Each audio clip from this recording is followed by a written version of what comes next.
अस्सलामुअलैकुम। 3 दिन से हम इस वीडियो को बनाने के लिए जो है वो काम कर रहे थे, लेकिन हमें मसरूफियात की बेस पे अब नहीं बना सके।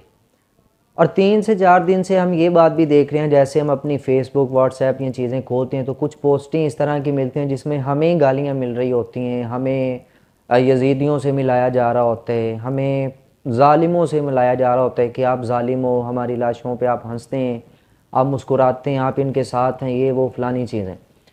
और फिर ये पीटीआई के कारकुनान का थोड़ा सा एक ये इशू, कंटेनर पे नमाज़ पढ़ता हुआ आदमी दिखा के कहना देखो ये नमाज़ पढ़ता हुआ शहीद किया गया। तो ये करबला का मंज़र है, जिस तरह हुसैन अलैहिस्सलाम को, हज़रत इमाम हुसैन को नमाज में यजीदियों ने कत्ल किया, शहीद किया। तो ये सेम प्रोसेस यही है कि हमारा पीटीआई का कारकुनान नमाज पढ़ रहा था तो यजीदियों ने कत्ल किया और यजीदी इस पे खुश हो रहे हैं।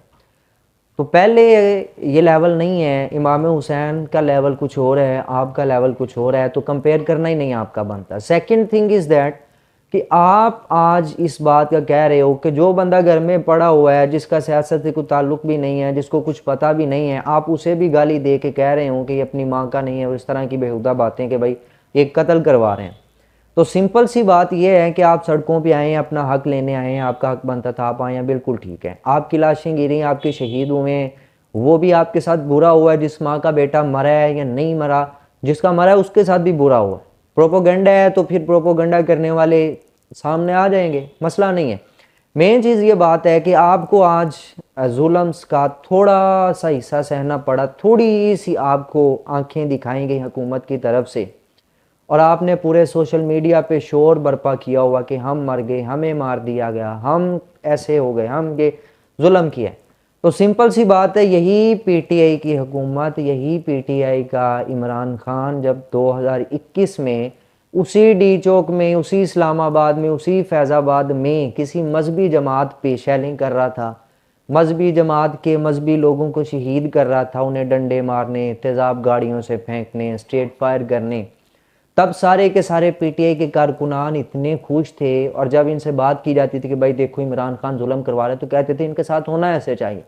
तो सिंपल थिंग इज दैट कि इस दफ़ा आपके साथ ऐसा हो रहा है, आप हमें गालियां दे रहे हैं, तो हम भी तो ये कह सकते हैं ना तुम्हारे साथ ऐसा होना चाहिए। जुल्म किया जब आपने तो आप खुश थे, अब आप पे जुल्म हुआ है तो आप खुश नहीं हैं, आपको बहुत सारी बेचैनी हो रही है, आपको यजीदी भी अलहदा दिख रहे हैं, हुसैनी भी अलहदा दिख रहे हैं। तो ऐसा मामला नहीं है। जुल्म आप करते हुए पहले ये बात देखें कि किसी का हक बनता है उसे दें, और अगर आप हक नहीं देंगे, वो हक लेने के लिए सड़क पे आएंगे, तो आपका जुल्म नहीं बनता।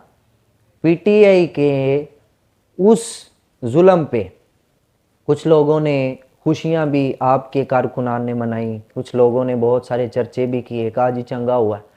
आज आपके साथ कुछ भी नहीं हुआ, सिंपल अभी फौज आई है, सिंपल अभी पुलिस आई है, आपके उतने शहीद भी नहीं हुए, आप पे उतनी शेलिंग भी नहीं हुई, आप पे तेजाब भी नहीं फेंका गया, तो आप परेशानी में आ चुके हैं। तो मेन बात ये मैं आपको कहना चाहता हूँ, आप टीएलपी से हैं, पीटीआई से हैं, जिससे भी हैं, गालियाँ देने के बजाय इस बात पे गौर करें कि आपने जो किया था शायद उसी का तो बदला नहीं आप ले रहे, शायद आपने कहीं वो गलत तो नहीं था किया। और सेकंड थिंग जो मैं आपको बताना चाहता हूँ, गालियाँ देने की बजाय आप इस बात पे फोकस करें, किसी पे जुल्म करते हुए पहले देखें कि क्या ये मेरा जुल्म कल को मेरे गले तो नहीं पड़ेगा। जुल्म इतना करें, उतना किसी को दबाए जितना कल को आप बर्दाश्त कर सकेंगे। आज आप उस जगह पे खड़े हुए हैं, आज उस जगह पे खुद जुल्म का शिकार हैं, तो आप बेचैन हैं। आपको बेचैन नहीं होना चाहिए, आपको ये सोचना चाहिए कि इसी जगह पे हमने किसी पे भी जुल्म किया था और इसी जगह पे अब हम खुद पड़े हैं। गाली नहीं देनी, गाली देने से कुछ नहीं होना। आप अपना मुहासबा करें कि आप किस जगह पे हैं और आपको आगे किस तरफ टर्न लेना पड़ेगा।